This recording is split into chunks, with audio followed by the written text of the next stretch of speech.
Hello, so creative, it's Faustina here. Welcome to another interesting tutorial. On today's tutorial, we are going to learn how to cut and sew this beautiful cowl neck sleeveless gown you are seeing on the screen. You see how beautiful it's looking on my body. It's a bodycon gown, and I made it with just 1.5 yard of fabric. And you can see how fitted the armhole part is looking.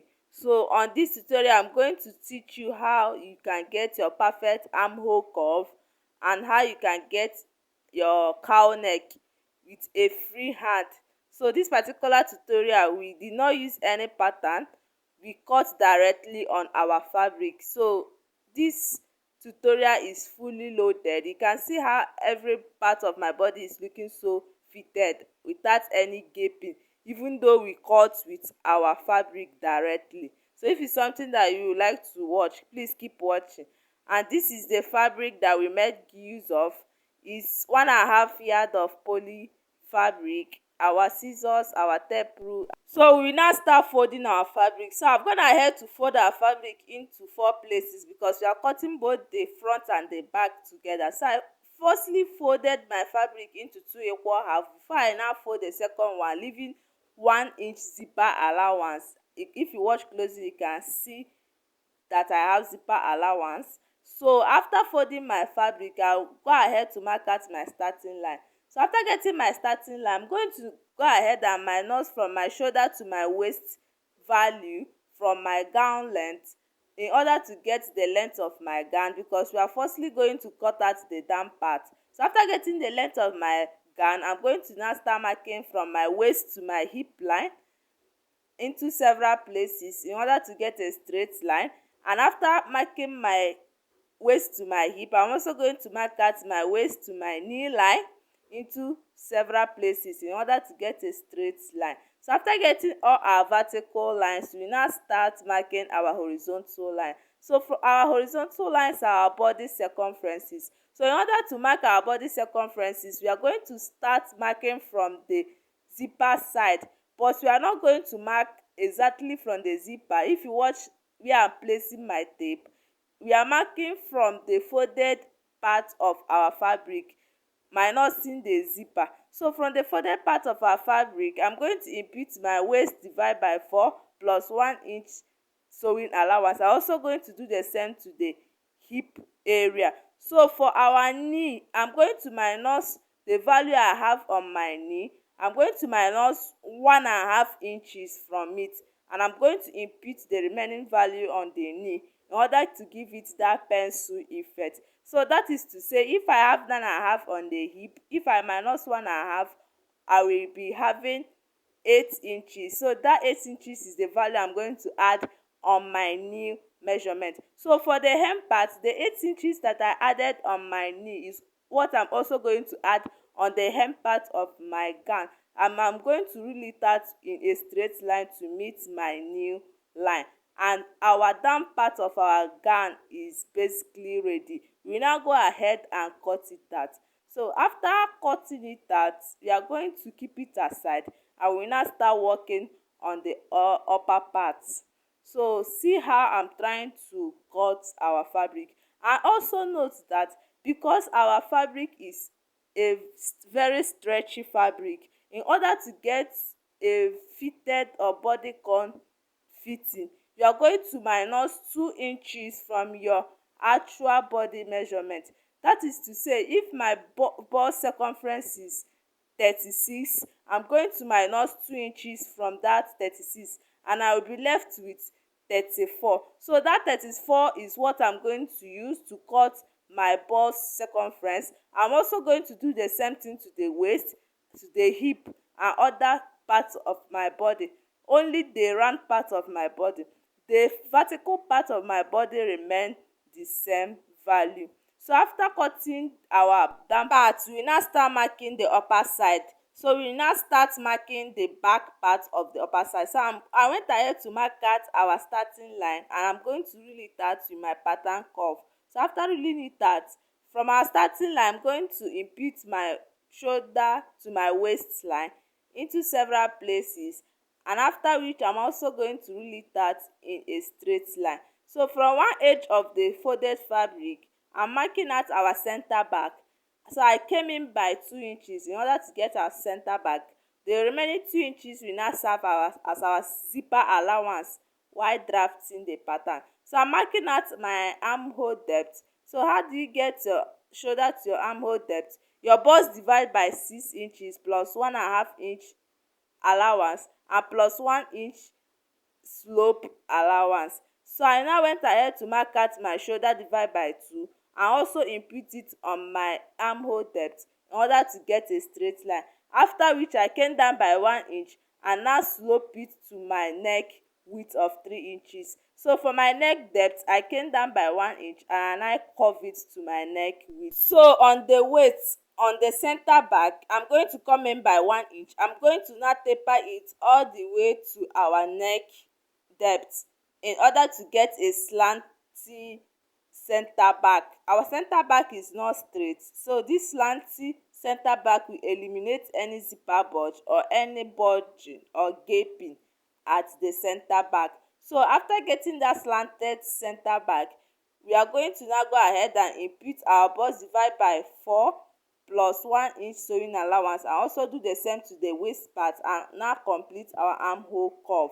If you watch closely, you can see that our center back is now very much slanty. So after getting our body circumference, we now start imputing our zipper allowance of 1 inches from the slanty line, not from the original 2 inches we marked in earlier, but rather from the slanty line. We are going to mark out 1 inch zipper allowance, after which we are now going to go ahead and cut it out.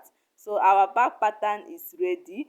After cutting it out, we are now going to go ahead and fold another fabric into two. So we are now going to use this back part to cut the front part. So after folding our fabric into two, I'm now going to fold in the zipper area inside because we won't be needing it. So I'm now going to tint the back part instead of putting this directly on the center front like this. I'm going to tint it in a slanty way in order to give that center front a volume to form that our cow neck effect. So after tinting that center front in a slanty way, you are now going to trace the neck to meet our shoulder line. You can see I'm tracing the neck to meet our shoulder line. So this is how you go about the cow neck.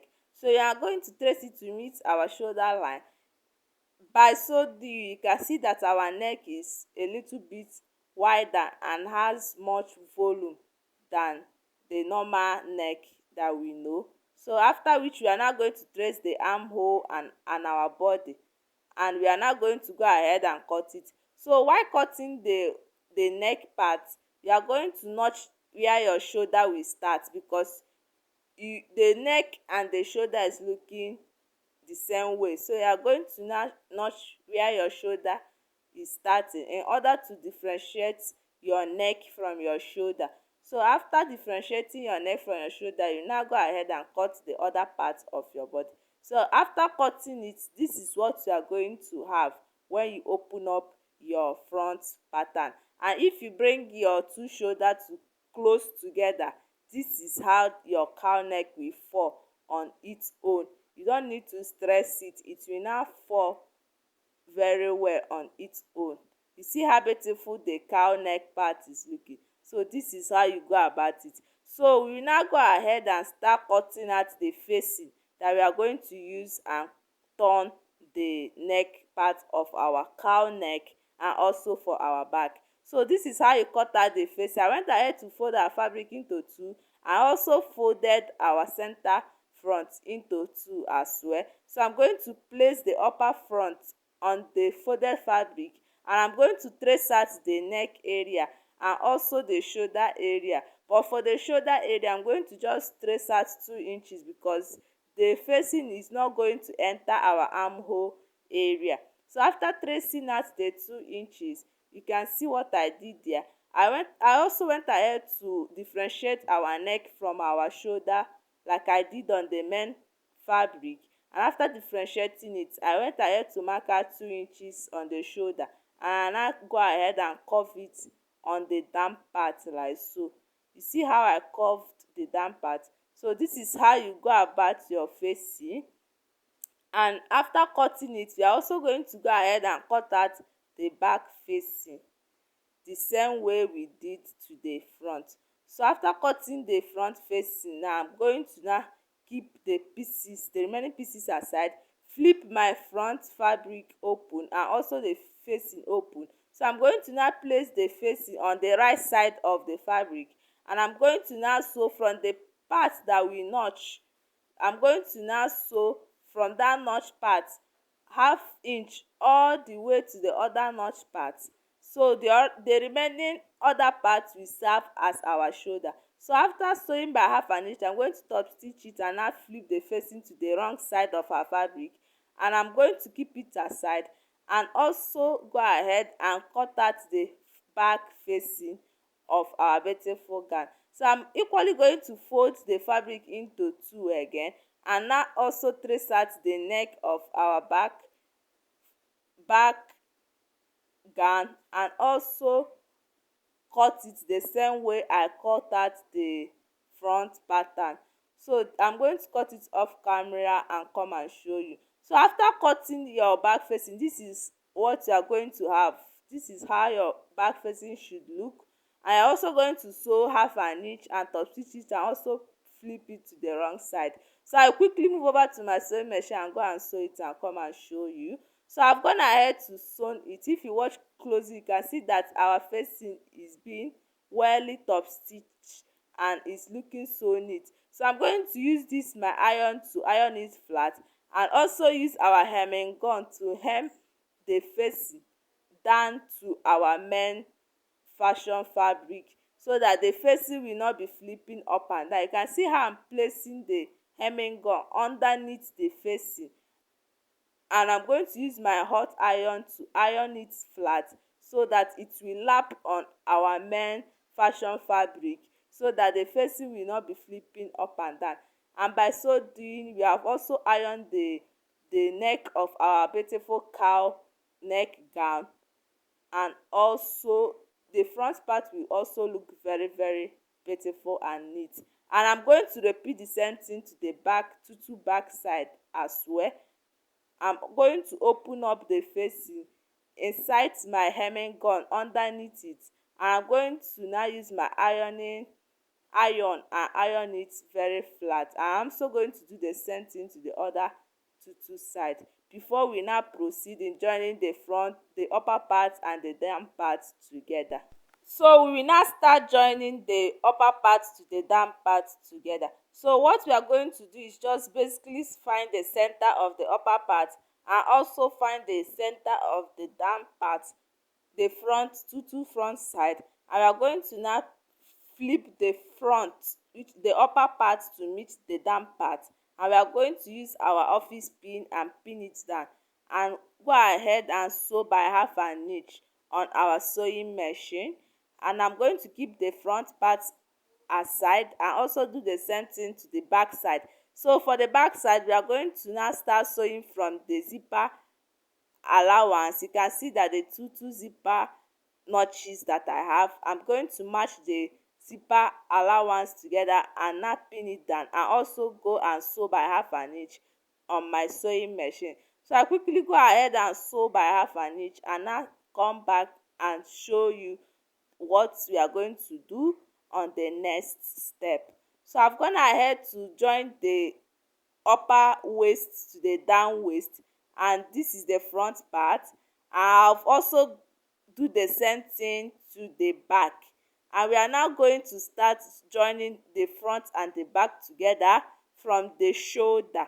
So because we want to hem the armhole area of our gown, because it's a sleeveless cow neck gown, so I'm basically going to forcefully join the shoulder, the front shoulder and the back shoulder together, so that I can be able to hem the armhole area before we now close up the zipper area. But we won't be adding zip on this particular gown because of the stretchiness of the fabric. So I've gone ahead to hem my armhole area, and also join the shoulder together. You can watch, if you watch closely you can see that the armhole part is hem, and these tiny tiny pieces of pepper that you are seeing, my machine could not sew this poly material well, so I have to give it a little bit of support using my pepper to sew the stitches very well. So after joining the shoulder and hemming the armhole, we now start marking out our body measurement in order to close the tutu side of our beautiful gown. So this is how you go about your body measurement. So you are going to now match up your fabric in a very fine way. After matching the front and the back together, we now start imputing our body circumference. So I'm going to impute my bust divide by 2, and I will mark it. I also do the same thing to my waist, and the remaining allowance I have by the side, I'm going to divide it into 2 in order to share it into 2 equal halves. And I'm also going to do the same thing on the hip side. So for the hip side, I will mark out my waist to my hip line, and under my waist to my hip line, I'm going to now measure out what my hip circumference, and after which I'm going to share the allowances and now go ahead and mark it all the way to my hem line, like so. So this is how you go about your closing part. So I will now quickly move over to my sewing machine and go and run a stitch to that line that I have already marked. So after closing that one side, this is how you close the other side. So after closing the one side of your gown, you are going to flip it to the back side. So you are now going to now start marking directly on the line that you have already run. So you don't need to start marking from one edge again. You are going to now start marking from the line that you have already sewn in order to complete your body circumference. So this is what I'm doing. I'm marking from the line that I have already sewn, and I'm completing my body circumference. So I'm also quickly going to go ahead and run the other side after marking it all the way down to the hem part of my beautiful cow neck gown. So I quickly move over to my sewing machine and go and also run a stitch on the other side, and I will now come and show you the outcome. So after running a stitch on the other side, I will also use my hemming gun to hem the hem part of our beautiful gown and also the slit side. So I added a little bit of slit on this particular gown. So this is the outcome. You see how beautiful it came out, so beautiful and fine. So this is the end part of our tutorial. If you have watched to this point, thanks for watching, and don't forget to like, subscribe, and also press the notification bell so that you'll be the first to be notified each time we post our beautiful video. And also share to your friends so that they will come and watch and also learn. And please don't forget to comment so that we can push this channel to another level. Thanks for watching. Bye. I love you all.